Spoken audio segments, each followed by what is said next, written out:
여러분이 못마땅하실 수 있겠지만 저는 오늘 복음의 거룩한 변모 사건에서 신비로운 부분을 걷어내고 너무나 인간적으로 사건의 재구성을 시도하겠습니다. 변모 사건 바로 앞에서 예수께서는 제자들에게 처음으로 자신의 순환을 예고했습니다. 만일 여러분이 당시의 제자들이라면 순환 예고를 듣고 어떠했을지 상상해 보십시오. 놀라운 신앙 고백으로 예수께 하늘나라의 열쇠를 받고 천국을 걸으며 우쭐했을 베드로는 순환 예고를 듣자 예수의 앞을 가로막다가 지옥에 떨어질 정도의 혼쭐이 났습니다. 예고 이후 제자들은 슬슬 눈치 게임에 들어갔습니다. 한편으로 예수님의 순환 예고를 그저 동고동락하는 공동체의 동지애를 확인하고 다지기 위한 추임새쯤으로 넘겨 짚었을 것입니다. 다른 한편으로 순환의 고통을 피할 수 있는 방법을 찾거나 일종의 보험처럼 혹시나 모를 일에서 빠져나갈 구멍을 은근슬쩍 준비했을 것입니다. 여하튼 제자들은 불투명한 미래 앞에서 선택의 길에 놓입니다. 예수께서는 순환 예고를 기점으로 제자들이 당신에게 초점을 맞추도록 초대합니다. 군중들과 함께 하면서도 오롯이 자신의 시간을 마련하던 예수께서는 이제 제자들에게 자리를 열어놓습니다. 그런데 이상하게도 그러면 그럴수록 제자들의 눈에 예수님은 안개처럼 짙어집니다.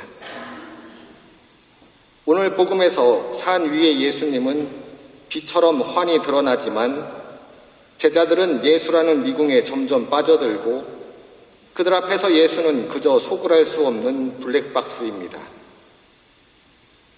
베드로는 속으로 당신이 잘 돼야 나도 잘 되는데 라며 벙어리 냉가슴이 되고 맙니다. 그저 자신이 받은 보증수표가 휴지 조각이 되지 않을까 전전긍긍합니다. 산 위에서 기어이 베드로는 다시금 조심스레 그분께 들이댑니다. 그의 말을 단 두 마디로 정리하자면 지금 이대로입니다.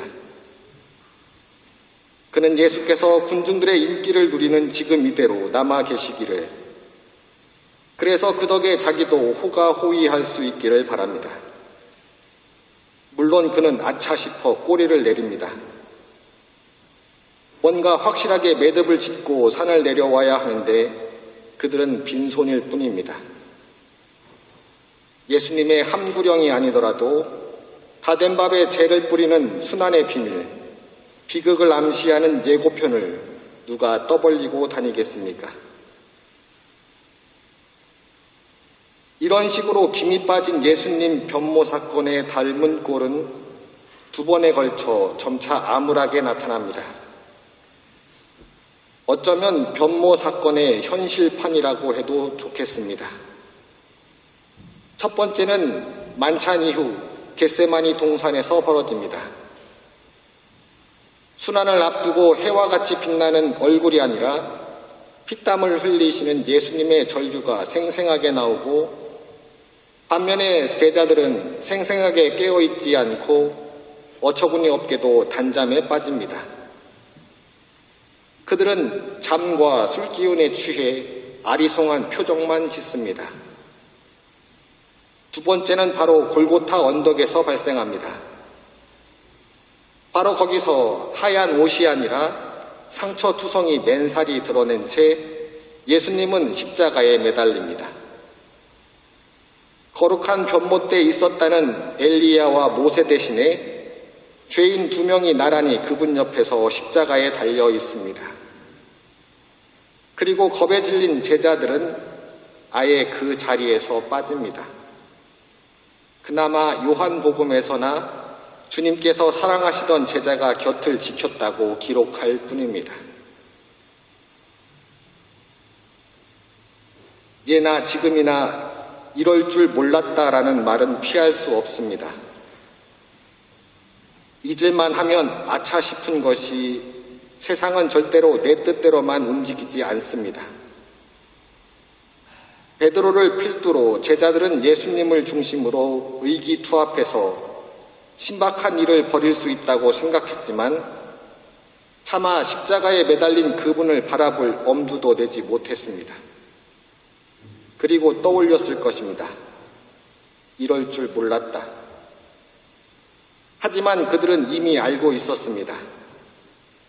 몇 번이고 예수께서 귀띔을 해주지 않았습니까? 그들은 바라는 바가 따로 있었고 너무나 컸습니다. 액체 호모, 자, 이 사람을 보라.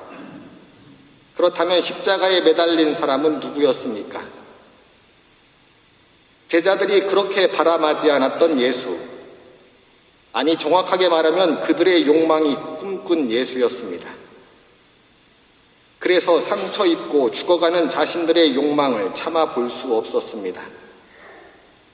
하지만 그들은 십자가의 예수를 다시 바라봤고 그들의 욕망이, 그들의 우상이 죽었다는 현실을 직시합니다. 결국 제자들은 십자가 위에서 상처 입은 자신들의 우상을 통해서 해와 같이 빛나고 눈과 같이 하얀 예수를 보았고 반면에 예수를 십자가의 저주로 몰아넣은 종교 지도자들과 군중들은 자신들의 욕망을 채워줄 우상이 건재함을 보았습니다. 우리는 살면서 끊임없이 욕망합니다. 우리의 욕망이 만들어 놓은 우상이 상처를 입어 절망하는 순간도 찾아옵니다. 바로 그때에 우리는 우리의 십자가를 지고 가며 우리는 새로운 것을 바라볼 수 있는 기회를 얻을 것입니다. 꿈이 좌절되어 낙담하고 있습니까? 이럴 줄 몰랐던 일들 때문에 상처를 입었습니까? 그렇다면 다시 일어설 수 있습니다. 그런데 욕망의 우상이 굳건하고 날로 성장합니까? 그렇다면 그것이 오히려 우리를 잡아먹을 수 있음을 경계해야 합니다.